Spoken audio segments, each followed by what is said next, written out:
Hello, folks. This is the genuinely beautiful and moronic hack.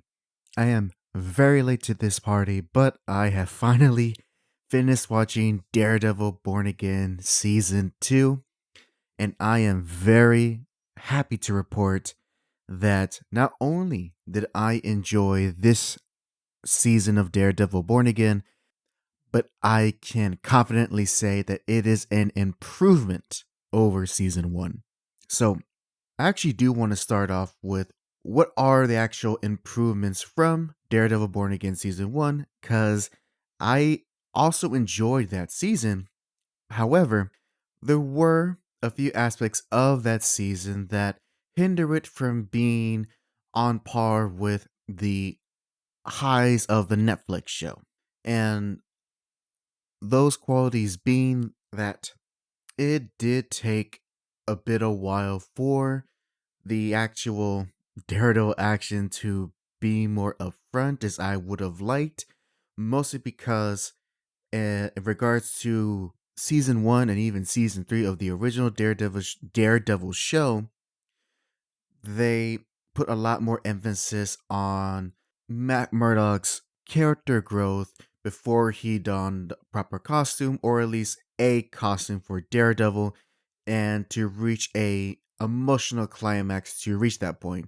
Now, Born Again season 1 did that, albeit in a much quicker pace than the original Netflix show, and much as I appreciated that, I didn't want to go through the rigmarole again because I really don't want to see more of Delane Matt be in the costume. But season 2 of Born Again, nope.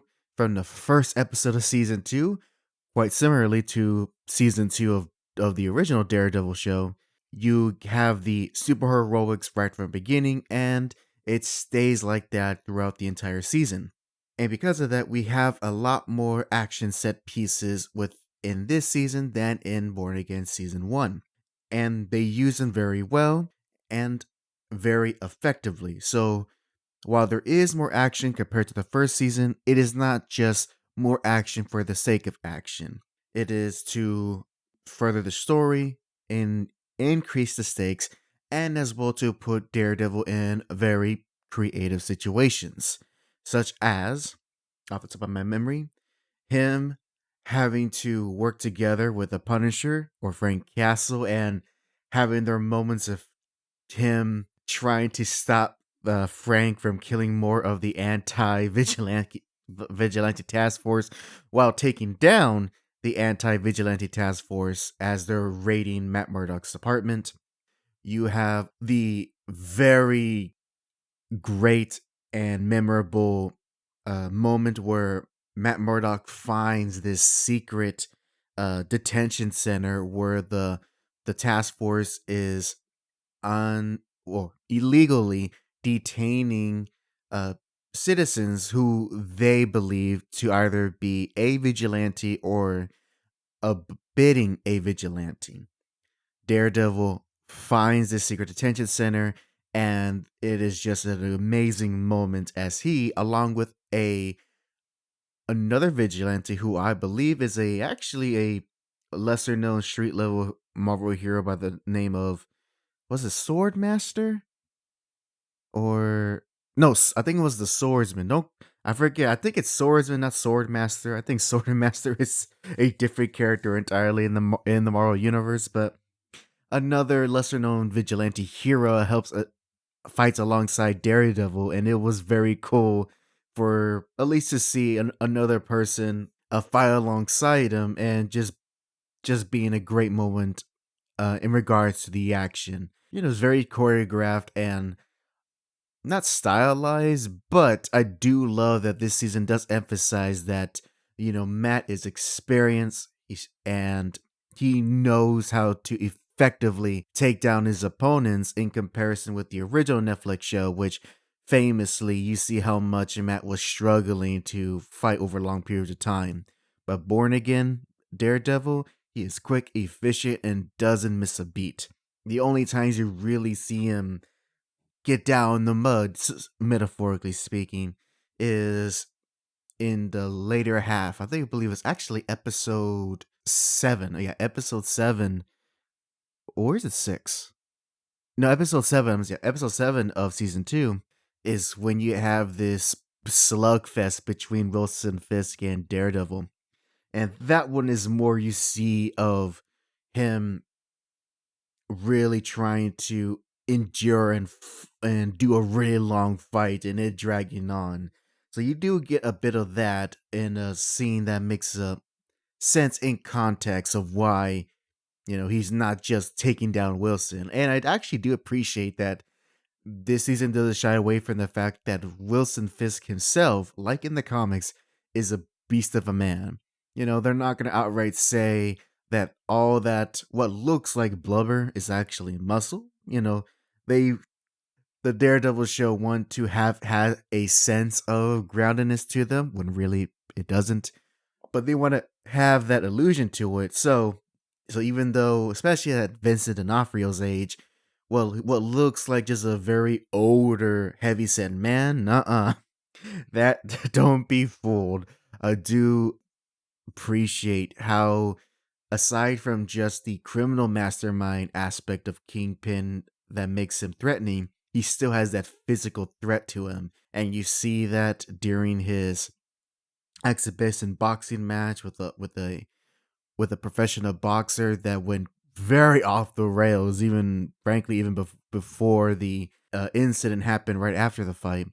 And in the final episode, which I am actually shocked they went that far, but I do love how there is a moment where just Kingpin just snaps and he unleashes that beast that he's always trying to keep tame and hide under his very cool and controlled mask. He unleashes it, and it is, my god, like, you can see through the character that not only is it just cathartic of just letting out and being the villain that he needs to be, but after the end of it, he's kind of like, oh man, it's like, I did that. There is no walking away from it. There's no way that he had no repercussions from that. And I'm being potentially vague because it's something you got to see to be believed, and it's one of those moments in the finale that the way I see makes it almost on par with the finale of season 3.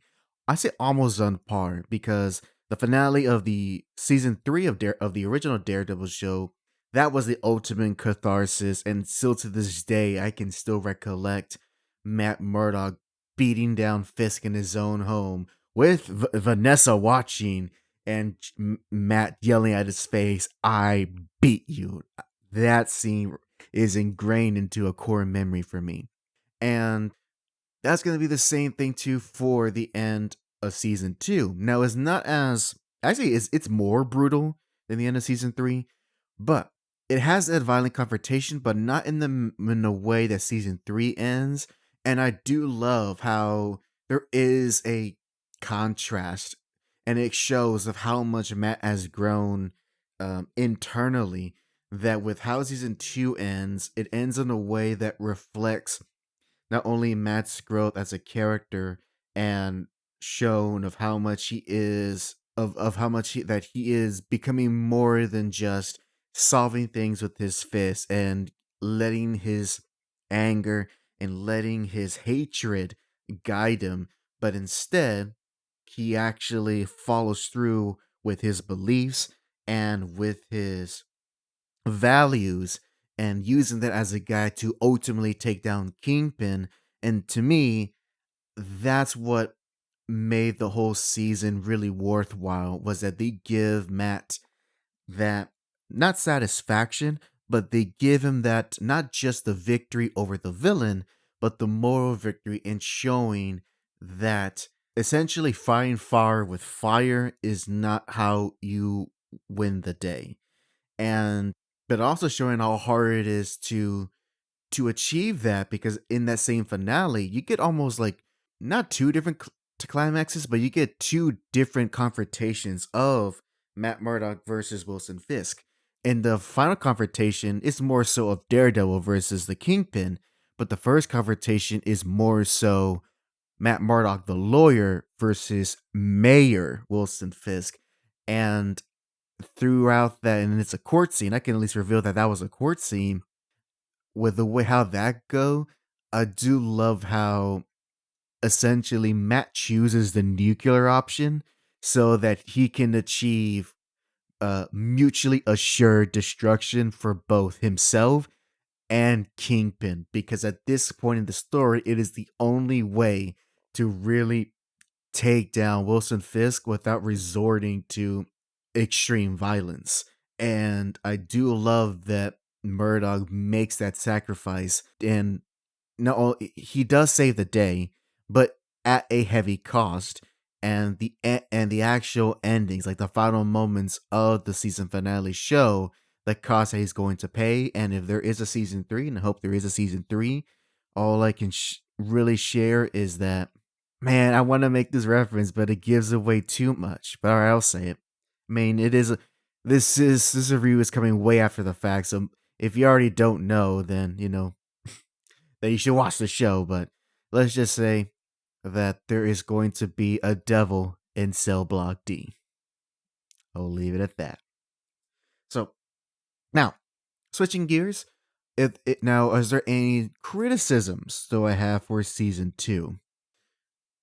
Looking through of any actual genuine critiques or things that I see as flaws of season 2, it's very hard to come to me right now, not because the show is flawless or perfect, but because the good stuff that are in season 2 are so good that it really overshadows the flaws that the show does have. As far as new additions to season 2, I like the character. I did actually enjoy the character of Daniel, played by Michael Gandolfini, who plays as this Wilson Fisk sycophant who ends up impressing Wilson enough to be employed and work in his administration. And how his story ultimately ends up is, not only is it tragic, but I do like how his story goes goes through the arc of him realizing of what kind of man he's truly working for, and what is required of Daniel if he wants to be seen as a right hand man to Fisk. And ultimately, he can't just keep a blind eye to all the dirty deeds that Wilson Fisk is doing. Also, as well, even though we have no Wesley, we do have Buck, and again, another good addition to the antagonist for the show. Missed opportunity for Buck and Daredevil not to have any physical confrontation between each other, even if it's one sided. And I think that there is another awesome missed opportunity that there is no, at least no catharsis of bringing Buck down. It's not like he got away with his crimes. It's just more so, you don't see anyone stopping him or anyone or him getting his just desserts for the crimes he did throughout the season. But again, he is essentially, and I'm using this word in the traditional sense, he is a goon for the Kingpin, and so he gets really only that treatment. Another character that I also enjoyed was seeing Kirsten McDonald, McDougie. I'll say Kirsten, that Murdoch is a co-partner with at his firm. She's not as much in this season as she was last, but it was always a treat to see her. Same thing with Karen. For some reason, I know there's some folks who do not like the actress who plays Karen and think she is not a good actress. I don't see that at all. I actually really do enjoy her performance, which is Deborah Ann Wool, and I like that she has really good chemistry with Matt Murdock. Although someone pointed out that she's a very tall woman, and it was actually in the final episode that I realized, oh dang, she really is a tall woman. The way that how everything is shot and framed is not really emphasized, but in that final episode, when she's standing next to the actress who played Kirsten, the height difference is very visible, and it's like, oh damn, she is tall. You do get a few cameos from other characters. You get a few episodes with Frank. He's in there very early on, then he disappears. You have I actually have a great. It's not even a cameo, but they found a way to bring back the actor who plays Foggy and have a whole episode dedicated to him, and the way that he's used, which is in a flashback because he's dead, but the flashback, the story that they used for that, I think was a great way to show the the inner conflict that Matt's going through in riding that line between doing what is right and just and moral versus the vengeance that Matt desperately wants to do. And the season does a great job in highlighting of how much Matt is fighting against that part inside him that wants vengeance, that wants retribution against everything that Kingpin has done to him. But he ultimately knows that that won't really solve the issue, and that he has to keep to those beliefs and morals, which makes for not only for a great superhero story, but a great story of heroism and villainy, and how much that really drives the emotional conflict for Matt Murdock. And I also want to give props to Wilson Fisk and the actress who played his wife Vanessa.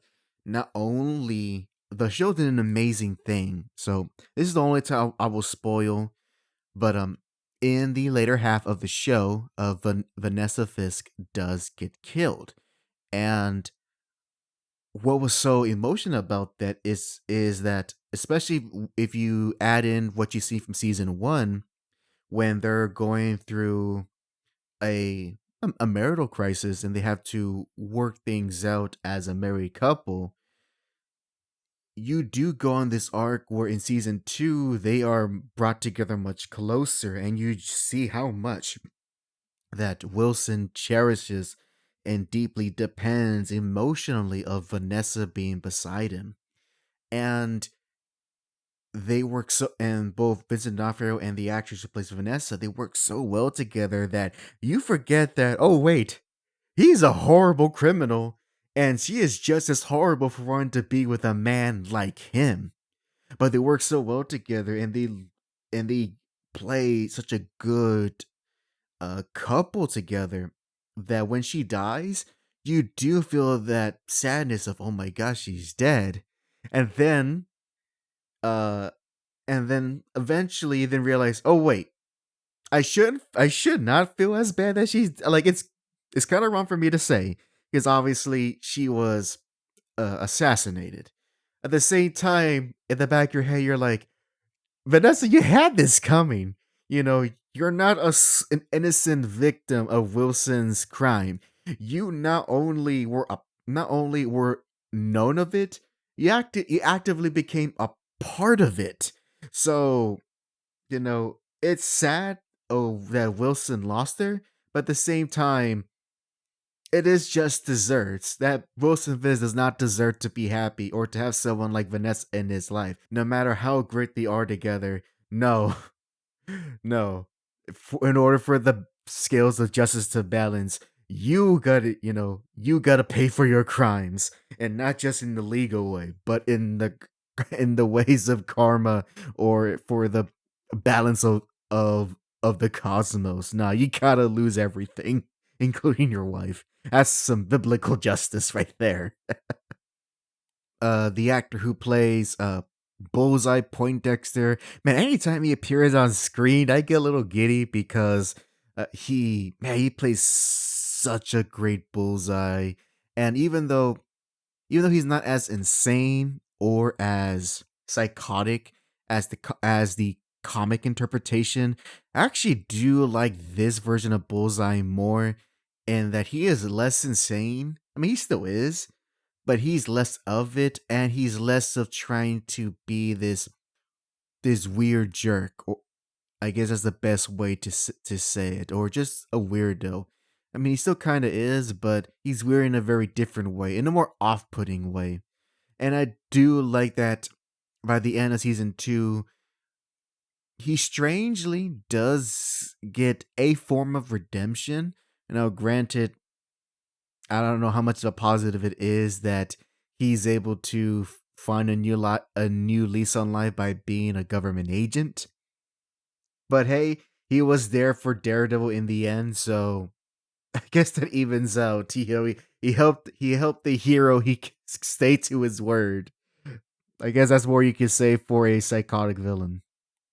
I once this is not a criticism, but it's something of the an aspect of the show that I did not very much care for, or yeah, I didn't have much care for was the psychologist character. I forget her name, but she was in the first season, and she and Matt Murdock briefly dated, and she was attacked by Muse, the artist serial killer from the very first season. And the second season, as a subplot, explores her dealing with that traumatic experience. And in this case, the psychologist character, which man, I really should have learned her name, but I did not commit it to memory. Was it Linda? I don't think it's Linda, but for the sake of convenience, I will call her Linda. Linda goes through kind of like a spiral of her own as she keeps seeing visions of Muse in reflections or anywhere she goes that's in her head, and she becomes very enthralled and fascinated by the idea of people wearing masks, or really the of people having these dual identities and the mask representing your true self. That's and the psychological impact of that. And that leads her to number one, do some pretty scummy things as she is hired by the Fisk administration in order to be an asset in Fisk's attempt to detain and jail and criminalize vigilantes again, but through an unfair and unjust way. And the psychologist, again, who will go as Linda, she abuses her authority as a psychologist and fabricates evidence, or not, yeah, or at least she fabricates her her work in order to make people look more insane than they actually are. She actually did that twice in the show, and by the end of the season she's completely turned crazy. Now I share all of her kind of her little subplot to show to say that I wasn't too enthralled by it. It wasn't like when she appeared on screen, I was like, oh, wish I can fast forward or let's get on with it. It was just more so a subplot that I wasn't too invested in, and I can immediately tell from the beginning of okay, this is how her character arc is going to end up, and they don't really do anything unpredictable or something that was like, oh, I didn't realize I'd go that direction with her. Not really. If anything, I it actually makes me think that if they wanted to essentially have a crazy woman be a part of his administration in his vendetta against vigilantes, then it was a missed opportunity to add in Typhoid Mary. Um, Granted, they could have just retconned it and have and put her in into the show as is, as we the Typhoid Mary that us Daredevil fans know, but she was already misused back in season 2 of Iron Fist. I don't know why she was in that show, but that's neither here or there. Because I think Typhoon Mary would have been a better representation of her becoming crazy and be more involved with Kingpin since during the Anisenti run and even the very recent Chip Zdarsky run, Typhoon Mary does become very entangled with Wilson Fisk. Oh, and speaking of Chip Zdarsky, the story that Daredevil season 2 chooses to adapt is a extremely loose adaptation of Devil's Reign by Chip Zdarsky, which is the big Daredevil event that he was leading up to during his first run on Daredevil all the way back in like 20 from like 2019 to 2021. Again, it's a loose adaptation because it carries only a few ideas and characters from that run specifically, that being Wilson Fisk becoming mayor, the character of in the comics it was Detective Cole, and there is a Cole in the show, but they effectively are playing two very different characters. And I would say, okay, speaking of Cole, so in the original Zdarsky comics, Cole was a was a detective that Daredevil had his support, and especially during the whole Daredevil imprisonment arc of Zdarsky's story. And Cole was the one there to help him in trying to fight the corruption going on within the NYPD. But Cole in the show, I think they were very much hinting at that because out of all the members of the anti vigilante task force, only him and their leader Boyles were ever given any prominent screen time.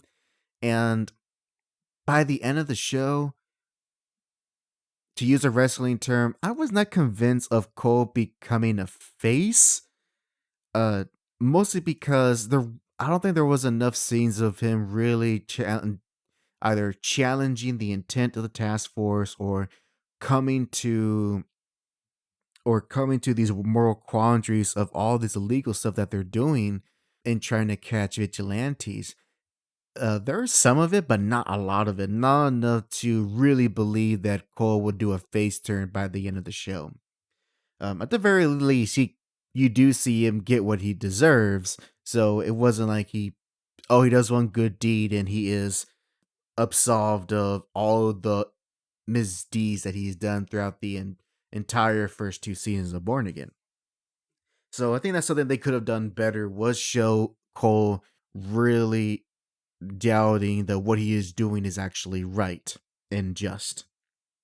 But going back to the comparisons, so you have the Mayor Fisk aspect of that were both present in the show and the Zdarsky run, and another aspect was the making vigilantes illegal. Now, if my memory is correct, in the comic, Wilson Fisk actually goes more forward. I don't know if he verbatim says vigilantes, but he goes after to make sure that the act of superheroing in New York becomes illegal, and he actually creates his own group of Thunderbolts to apprehend every active hero within New York City. And in the comics, it's a much more bigger scale because it's more than just the street level heroes being affected.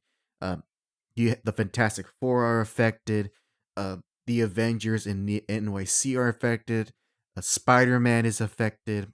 Of course, both Elektra, Daredevil is affected, and just all the Luke Cage is affected. Jessica Jones, they're involved in that story too. So a lot of the New York City heroes get affected by that. And now, of course, with Daredevil Born Again, they can't just have cameos from other Marvel heroes, even though that would make a lot more sense considering that Daredevil Born Again technically takes place in the MCU, and the stuff that Wilson Fisk does should have involved the Avengers in a direct way. Remember in the back of your head that Daredevil Born Again operates in that even though it takes place in the greater MCU, it really only affects a very few characters. It doesn't affect the greater Marvel universe as a whole, which is both a blessing and a curse. So we missed out on having the bigger grand scale of the whole bunch of New York based heroes fighting against Kingpin like in the comic. But for the show, they actually do more of a kind of a social commentary aspect of showing how the anti-vigilante task force is ruining the normal everyday citizens' lives of New York City and showing how that corruption is affecting every aspect of life living there. So I think that's the good trade-off from having the more comic book super heroics of the original Devil Reign story with having a more focus on the everyday people that Wilson Fisk is affecting in a negative way. And those really are the two major things that Zdarsky's Devil's Reign and the show this season of Daredevil Born Again really have in common. Aside from that, it still does its own thing, much like the comic has its own story to tell. Coming to the end of my thoughts, I've been rattling for quite a while for at least in this recording, more than a half hour. So hopefully in the final edit, this can be cut down to a more reasonable length. But Daredevil Born Again Season 2, I very much enjoy it. Again, it's an improvement over the first season and makes a great companion with the first season. So if you still haven't watched Daredevil Born Again, you got 2 good seasons of TV shows to watch. And they're even not that long. You got a total of 17 episodes. 17 episodes that tell a great overarching story with this great conflict between Matt Murdock and Wilson Fisk. If you haven't seen it, hopefully this video could persuade you to go and watch it. Easily available on Disney Plus. You can see it there, and I can't wait to see if Daredevil Born Again Season 3 happens. It will be there on day one once it does. That's all I have to say about Daredevil Born Again Season 2. Thank you very much for watching and or listening. And this is Hack. Sign off.